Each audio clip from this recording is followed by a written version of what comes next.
Welcome back, everyone. We are continuing on with the HQ challenge this week, looking at problem areas that students often have when dealing with NBRC credentialing exam. Today we're going to focus on the peak and plateau pressures. Okay, so let's just jump right in. We have a 68-year-old female patient with pneumonia. I'm going to stop right there. Pneumonia is a key word, all right? And then you have to ask yourself, where in the lung is pneumonia? Okay, basically, is it an airway problem or is it an alveolar problem? It is an alveolar problem. Okay, carry on. She's being mechanically ventilated on VCAC, a rate of 15, a tidal volume of 400. We have to assume that 400 is appropriate for her height. PIP of 5, FiO2 50. And so now we're getting the peak inspiratory pressures and the plateau pressures. The PIP is measured at 40. Stop right there. That's high. PIP should be less than 35. So I have a PIP that is higher than normal. Now remember, peak inspiratory pressure by itself can only tell us there's a problem. It doesn't tell us where the problem is at. Okay, so we know we have a problem somewhere with that PIP. And the plateau that's obtained during an inspiratory hold is 20.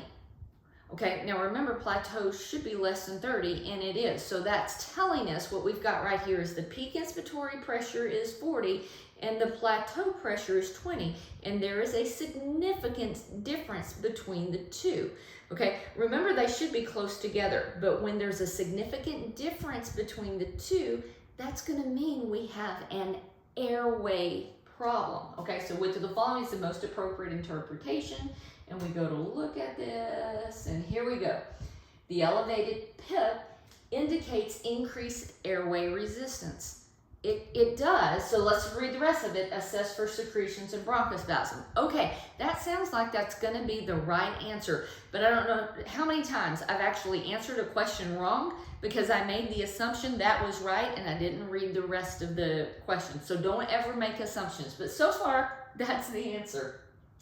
The elevated PLAT, well, there's not an elevated PLAT, it's less than 30, which means even though she has pneumonia, it's not a big deal. Maybe it's resolving, okay? She doesn't really have an elevated PLAT. It indicates reduced lung compliance. Not really because it's not elevated. Reduce the PEEP to prevent barotrauma. Well, our PEEP is at 5, okay? Which is pretty much typical. I mean, you can set up the vent and put a patient on 5.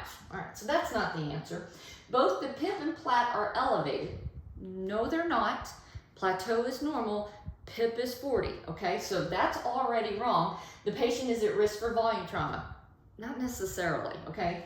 The normal PLAT indicates good compliance. Increase the tidal volume to improve ventilation. Well, I agree it's a normal PLAT and it indicates there's good compliance, but I don't want to necessarily turn up that tidal volume because I have to assume that 400 is appropriate.